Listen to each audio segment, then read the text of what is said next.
everybody. Russ of the West Ham Network. Hope you are all safe and well. It's Monday afternoon. Oh, I'm getting through the week. I go on holiday, so I don't know if I mentioned that. But it is now Hammers Headlines on the social with the KOMB.com boys. Obviously, we did the Rusty Rumour Roundup, the original rumour rating, a little bit earlier on today. Talk about potentially our first summer signing being imminent. The fact that he was on the pitch yesterday during the players' walk, he was actually on the pitch. So maybe he might be playing for us.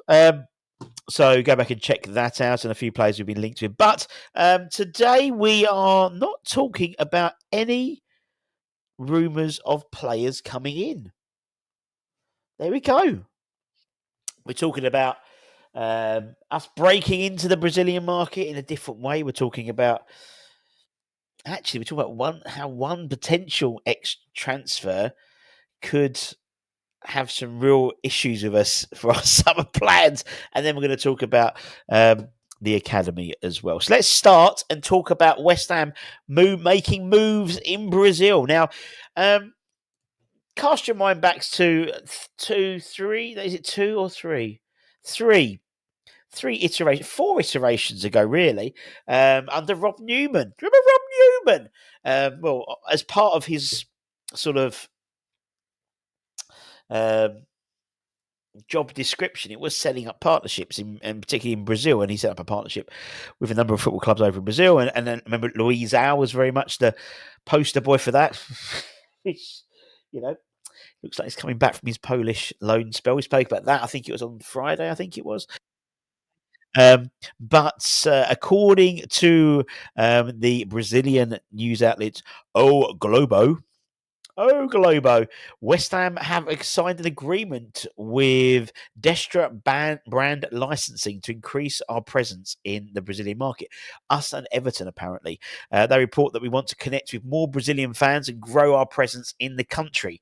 The newspaper explained that big European clubs are looking into the Brazilian market as a source of opportunity, and West Ham and Everton are making moves to also break into that market. It's one of the big sort of, sort of economical, we call it the BRICS countries, isn't it? It was Brazil, Russia, India, and China. And very much Brazil being one that we want to get into from a fan's perspective, marketing perspective. The main target of the agreement is to connect with more fans in that area, and it's the latest in the growing list of clubs who are looking to break into the Brazilian market. Obviously, a very passionate football market as well, including Real Madrid, Barcelona, Bayern Munich, Juventus, Paris Saint-Germain, Man City, Newcastle, and West Ham. That doesn't read off the tongue particularly well. What effects it will have remain to be seen. In terms of our intent to be alongside some of the biggest clubs in the world.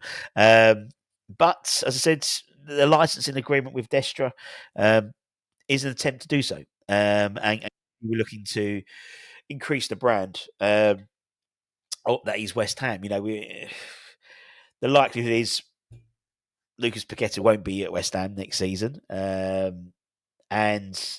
But someone like Luis Guilherme, I think, again, another cameo yesterday, came on and showed what he can do, playing in the centre, and that's a position I've told, when we had Tim Vickery on from the South, the South America expert, when we first signed him, he said he's more of a 10 than a winger. And you saw the effect, that little move he did, the little give and go, and he's quite unlucky to have his shot blocked. That would have been a lovely goal if that scored. We'd have scored 2 lovely goals yesterday if that goal had gone in, because Jared's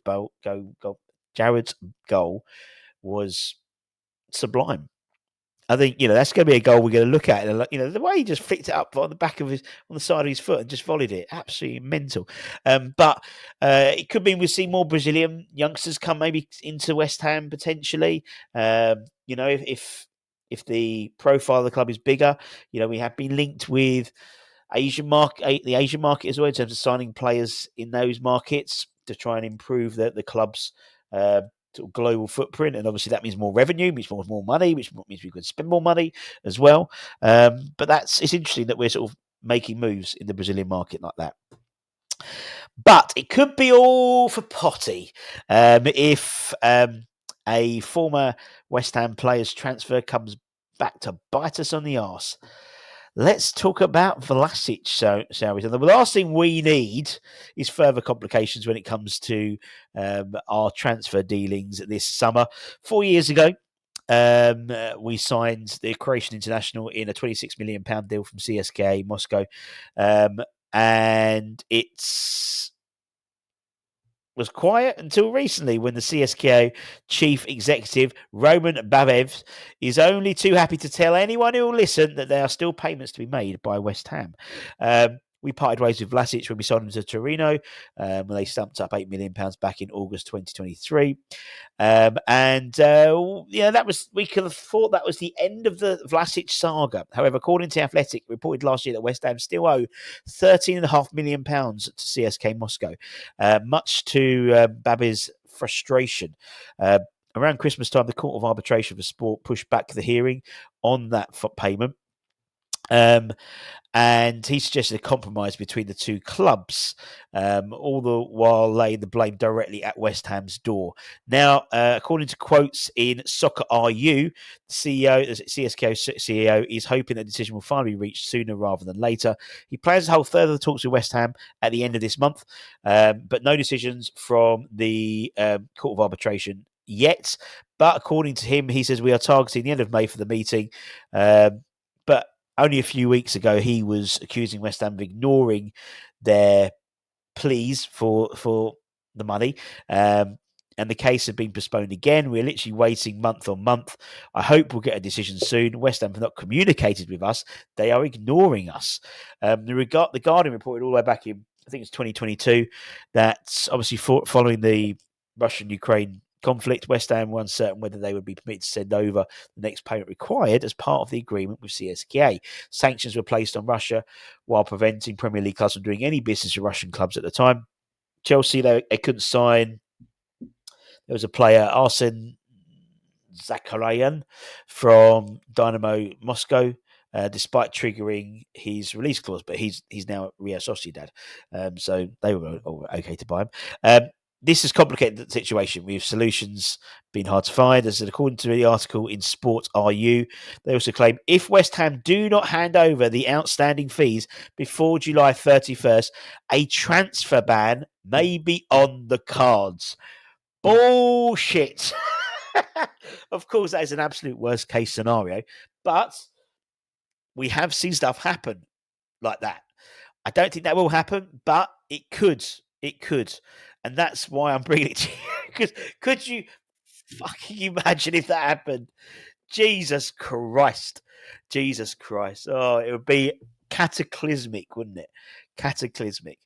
And it's not a lot of money, but when every pound counts towards our rebuild, yeah, don't paint a good picture. Thanks, David boys. Anyway, let's talk about something kind of better, so to speak. Let's talk the academy. Now, obviously, we do the academy shows. Not doing one this week because obviously there's not much to do with the academy this week. To be fair, because most people are going to be on holiday soon, and good luck to them. But we had a number of players representing West Ham at the Hong Kong Sevens, which is an annual tournament that West Ham take place in. You'd have seen, I think, where was it? Was it on the Instagram? Mark Phillips. He was leading the side, so to speak, and they're all of him and like Kenny Brown and that lot were all on some boat in Hong Kong, all in the West Ham Hawaiian kit, which I believe is still on discount until the end of today. But unfortunately, the West Ham Massive fell to Brighton Hove Albion in the semi-finals of the 26th edition of the Hong Kong Sevens on Sunday morning. They had powered their way into the knockouts on Saturday, finishing runners-up in Group D, draws against Singapore, Lard FC, and a victory over BC Rangers.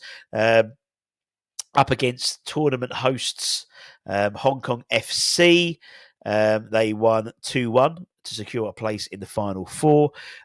West Ham are finalists in 2015, 2016. We won the Shield in 2017.